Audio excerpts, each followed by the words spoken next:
as lágrimas começaram a rolar.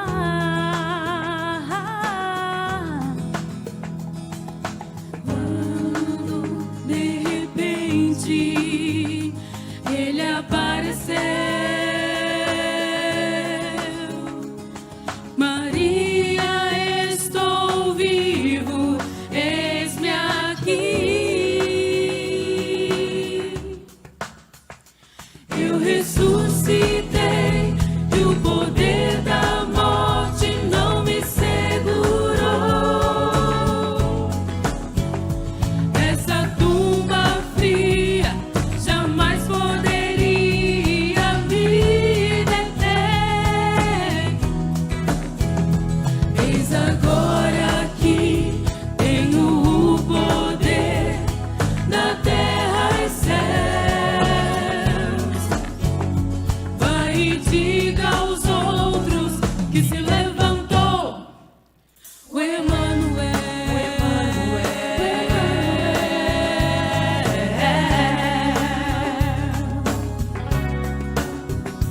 Em Jerusalém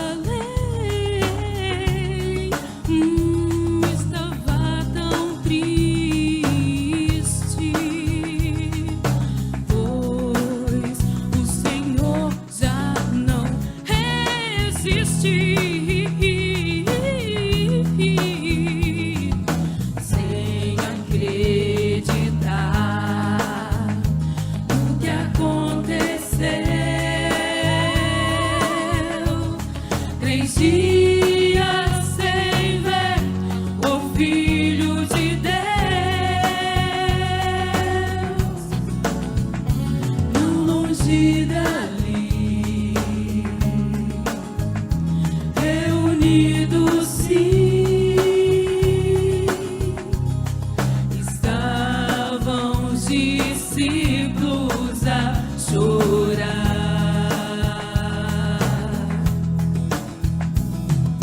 Quando de repente, sem nada se abrir, Jesus vem dizendo: eis-me aqui. Eu ressuscitei e o poder da morte não me segurou. Essa tumba fria jamais poderia me deter.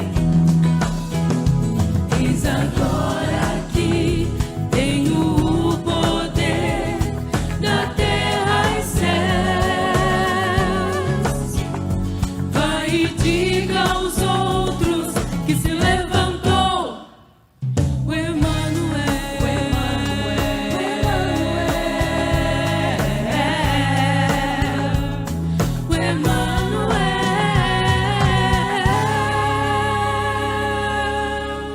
A ressurreição do Senhor Jesus, a fala, a percepção, a descoberta dos discípulos e das discípulas que o túmulo estava vazio, a sepultura estava vazia, o mestre não deveria ser buscado entre os mortos porque ele está vivo. E dentro desta realidade, dentro desta verdade bíblica, quero olhar com você Mateus, capítulo número 28, os versos iniciais deste capítulo, que trazem um convite, um destaque muito importante, e organizam nossos sentimentos e direcionam os nossos corações, para que nós possamos nos posicionar de forma certa, na Páscoa do Senhor. A Páscoa que é sim iniciada com os judeus partindo, deixando a escravidão do Egito rumo à terra prometida, mas que é ressignificada pela ressurreição de Jesus no mesmo dia de festa, mostrando que nós não seremos mais escravos, que nós estamos em marcha para a plena liberdade para os céus. Diz O Evangelho de Mateus, capítulo 28, começando no versículo número 1. A Bíblia diz assim: depois do sábado, no primeiro dia da semana, bem cedo, Maria Madalena e outra Maria foram visitar o túmulo. De repente, houve um grande terremoto, pois um anjo do Senhor desceu do céu, rolou a pedra da entrada, sentou-se sobre ela. Seu rosto brilhava como um relâmpago e suas roupas eram brancas como a neve. Quando os guardas viram o anjo, tremeram de medo. Caíram desmaiados como mortos. Então o anjo falou às mulheres: não tenham medo, disse ele. Sei que vocês procuram Jesus que foi crucificado. Ele não está aqui, ressuscitou como ele tinha dito que aconteceria. Vejam onde seu corpo estava. Agora vão depressa e contem aos discípulos que ele ressuscitou e que vai adiante de vocês para a Galiléia. Lá vocês o verão. Lembrem-se do que eu lhes disse. As mulheres saíram apressadas do túmulo, assustadas, mas cheias de alegria. Correram para transmitir aos discípulos a mensagem do anjo. No caminho, Jesus as encontrou e as cumprimentou. Elas correram para ele, abraçaram os seus pés e o adoraram. Então Jesus lhes disse: não tenham medo. Vão, digam a meus irmãos que eles se dirijam a Galiléia. Lá eles me verão. Enquanto as mulheres estavam a caminho, alguns dos guardas entraram na cidade e contaram aos principais sacerdotes o que tinha acontecido. Eles convocaram uma reunião com os líderes e o povo, os líderes do povo, e decidiram subornar os guardas com uma grande soma de dinheiro. Instruíram os soldados: vocês devem dizer o seguinte: os discípulos de Jesus vieram durante a noite enquanto dormíamos e roubaram o corpo. Se o governador ficar sabendo disso, nós defenderemos vocês para que vocês não se compliquem. Os guardas aceitaram o suborno, falaram conforme tinham sido instruídos, e essa versão se espalhou entre os judeus, que continuam a contá-la até hoje. Então, os 11 discípulos partiram para a Galiléia e foram ao monte que Jesus havia indicado. E quando o viram, o adoraram. Alguns deles, porém, duvidaram.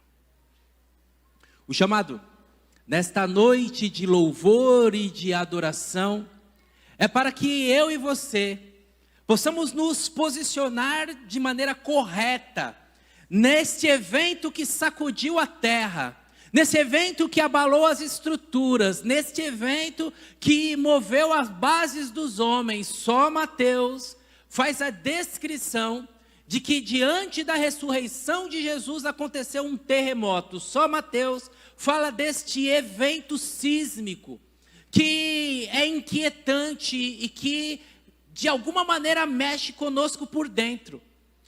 Era uma noite de sexta-feira do ano de 2008, eu estava dando aula. E naquela noite senti uma coisa esquisita. E comentei com os alunos por volta de 9h30, 10 horas da noite. E eles falaram: aconteceu alguma coisa mesmo aqui. Quando cheguei em casa, fui comer um lanche, alguma coisa, e ligando no jornal, aquele jornal que passa a última edição da noite, tive a notícia que aconteceu um terremoto na Argentina. Mas reflexos desse terremoto foram sentidos em alguns lugares do Brasil, e eles mostraram e indicaram aquela faixa por onde corria ali a separação das placas, e em alguns lugares de maneira muito fraca, muito sutil, as pessoas perceberam este evento. Não dá para ficar neutro diante de um terremoto, não dá para não se preocupar, não dá para pensar em quem estava envolvido nisso. Ninguém fica inabalável, e é exatamente isso que a Bíblia diz sobre a ressurreição de Jesus. A ressurreição de Jesus mexe com a gente por dentro de uma maneira que a gente não sabe o que está acontecendo, mas sabe que as coisas não estão normais. A ressurreição de Jesus fala com a nossa alma de um jeito que a gente não entende muito bem e não consegue explicar, mas cria na gente uma angústia e uma necessidade da gente estar firme em alguma coisa.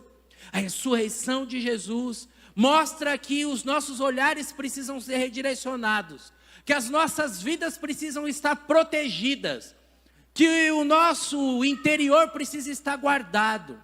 E diante da ressurreição de Jesus, naquela manhã, no amanhecer daquele domingo, possivelmente 29 de abril do ano 9 de abril do ano 30, possivelmente é o que eles calculam, mas para nós a data não é tão importante. O importante é saber que aqueles que se posicionaram contrários a Jesus precisaram de apoio. Aqueles que se posicionaram contrários a Jesus precisaram de socorro. Aqueles que se posicionaram contrários a Jesus precisaram buscar em alguém maior do que eles um tipo de proteção, um tipo de salvaguarda, porque eles sabiam que estava acontecendo ali algo tremendo. E o que os soldados fizeram? Foram atrás das autoridades políticas.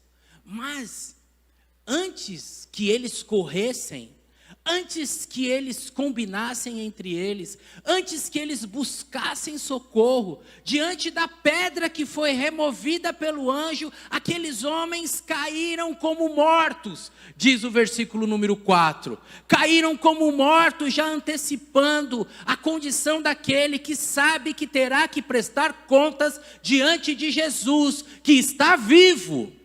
Agora ele está vivo, eu preciso correr. Agora ele está vivo, eu preciso me esconder. Agora ele está vivo, eu preciso me proteger.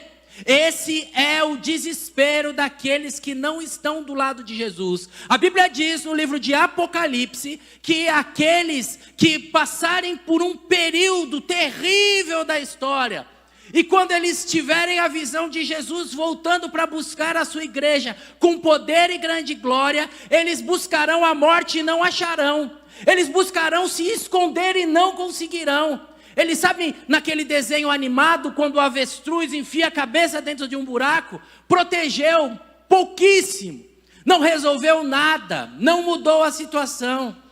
E aqueles homens, por não se arrependerem, por não caírem de joelhos diante de Jesus, eles foram buscar socorro humano, mas nunca conseguiram escapar do peso em suas consciências. Conseguiram escapar da punição. Um guarda, quando prende um prisioneiro, é punido com a própria vida. Conseguiram escapar da punição, mas só ampliaram a sua condenação, porque se envolveram num ciclo de mentiras sem sentido, de combinar alguma coisa mediante suborno, mostrando a baixeza moral do coração humano, que com um pouco de dinheiro tenta dar um jeitinho, mas com Deus não tem jeitinho. A baixeza do coração humano, que procura não amigos, não parceiros, não irmãos, mas procuram cúmplices para ajudarem em suas mentiras. E um abismo chama outro abismo. E aquela falta que aqueles homens cometeram, aquela falta que diante de um pedido de perdão poderia ser anulada diante de Deus, se transformou em um outro pecado da corrupção, se transformou no outro pecado da mentira, se transformou no outro pecado de levar à frente uma história que ficou evidente durante todos aqueles dias. Meu irmão e minha irmã, acreditem em uma coisa: cada um dos nossos pecados encontra em Jesus o perdão.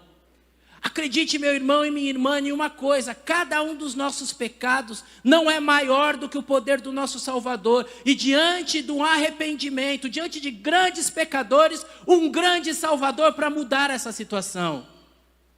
Acredite, meu irmão e minha irmã, se você não se arrepender dos seus pecados, não pedir perdão a Jesus, não render-se aos seus pés, o seu pecado vai chamar outro pecado, que vai chamar outro pecado, que vai chamar outro, e um abismo vai puxar outro abismo. E as histórias, quem está envolvido, quem está embriagado pelo pecado, nem percebe quão tolo, quão insensato é. Imagine que história idiota, um guarda falando assim: vieram os discípulos de Jesus enquanto a gente estava dormindo e roubaram o corpo. Ué, se você estava dormindo, como é que você viu que era discípulo de Jesus?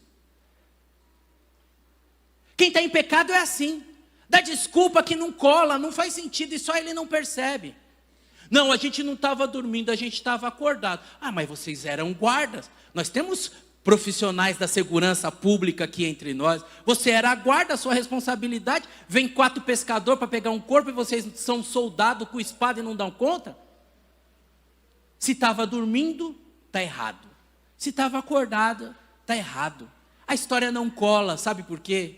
Porque os corações que não têm a Jesus, eles ficam assim, buscando alguma coisa para escapar, porque eles estão dominados pelo medo. Medo do julgamento, medo da opinião das pessoas, medo da punição dos superiores, medo das suas consciências, e por isso se escondem. Você tem medo? A Páscoa é a vitória.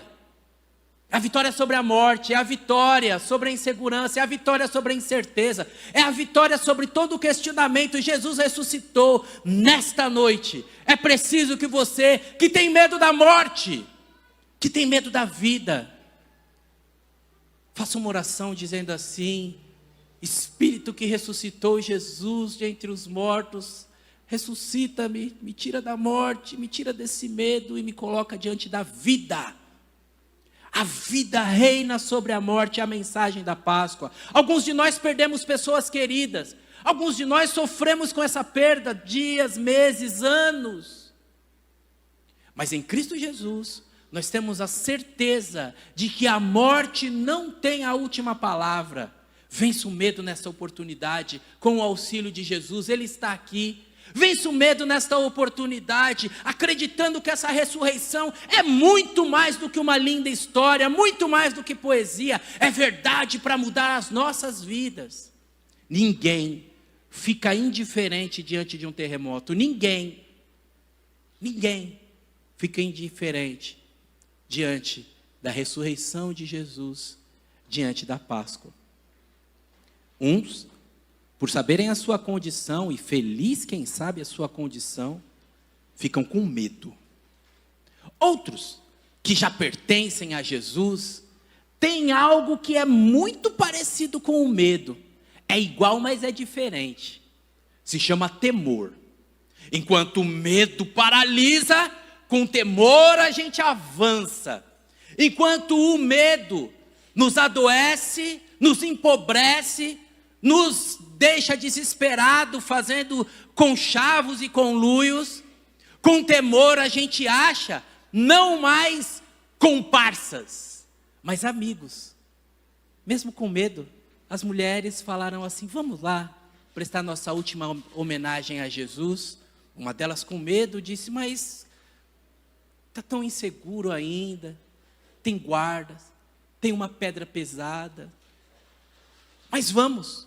Mesmo sem saber como é, mesmo sem saber o que acontece, o temor é o que nos leva a nos aproximarmos de Deus, porque Deus é grande, Deus é terrível, Deus é imenso, Deus é o Criador dos céus e da terra. Deus, quando falou no Monte Fumegante, as pessoas queriam morrer, falou: fala com Moisés, não fala com a gente, que é muito para nós.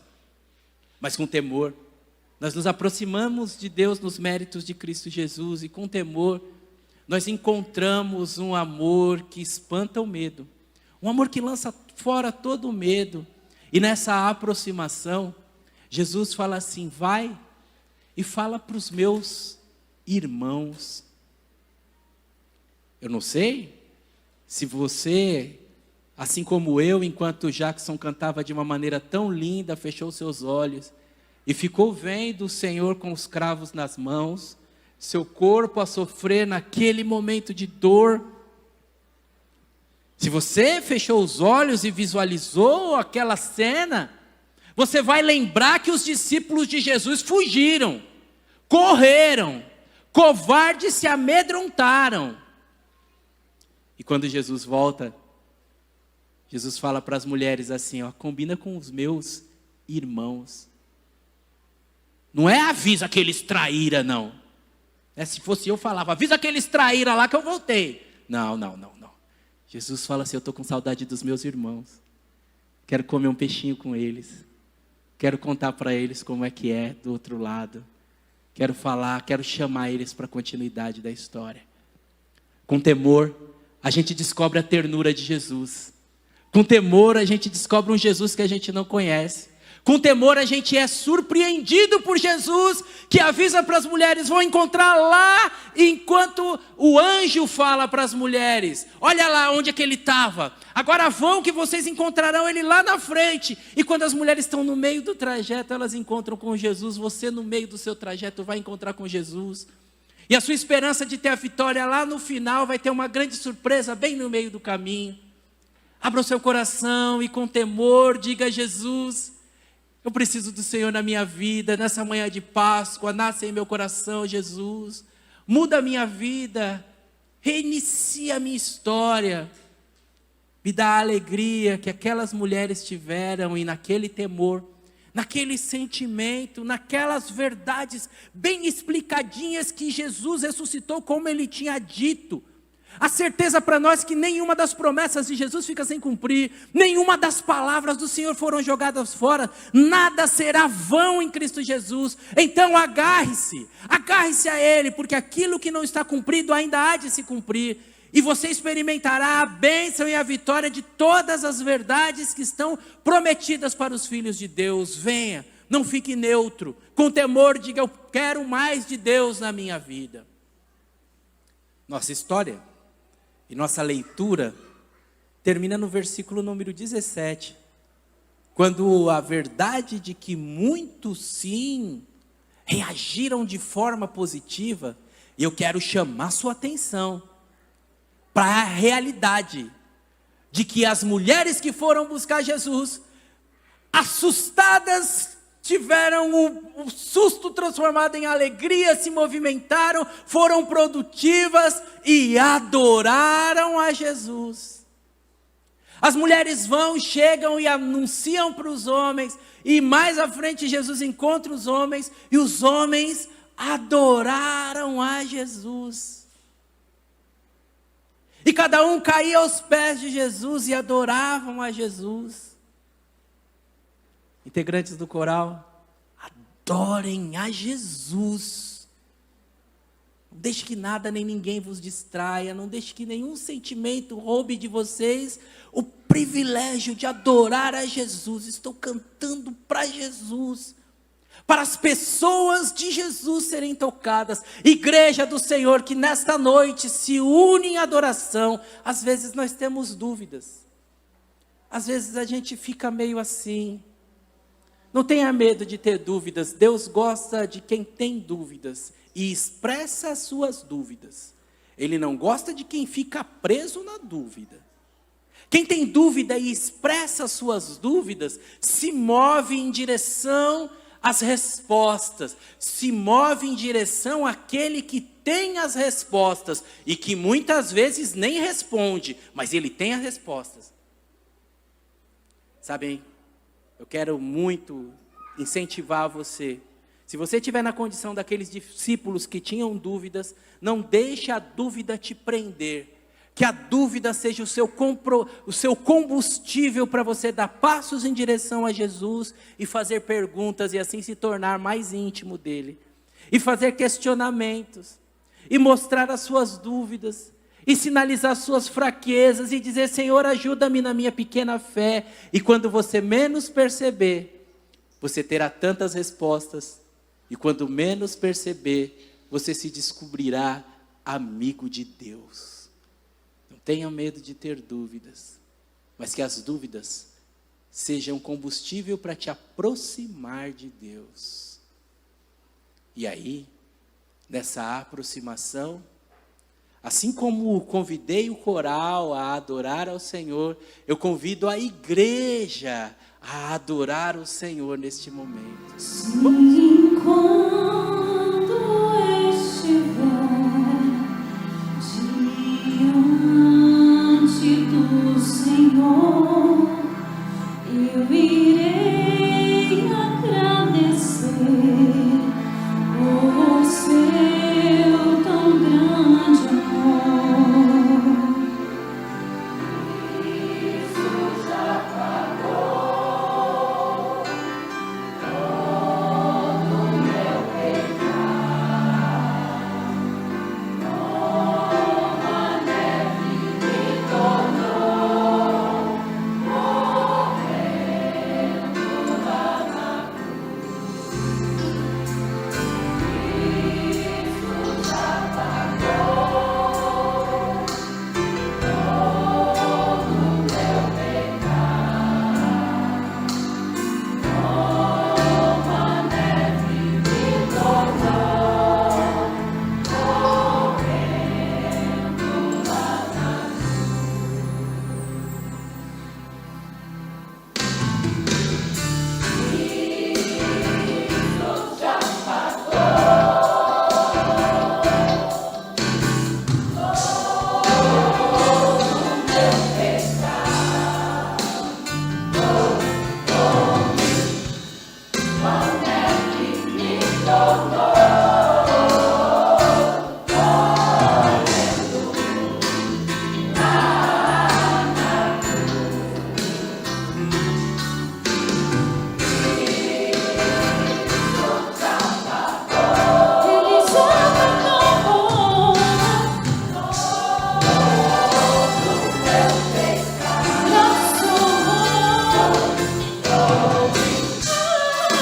neve me tornou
Oh.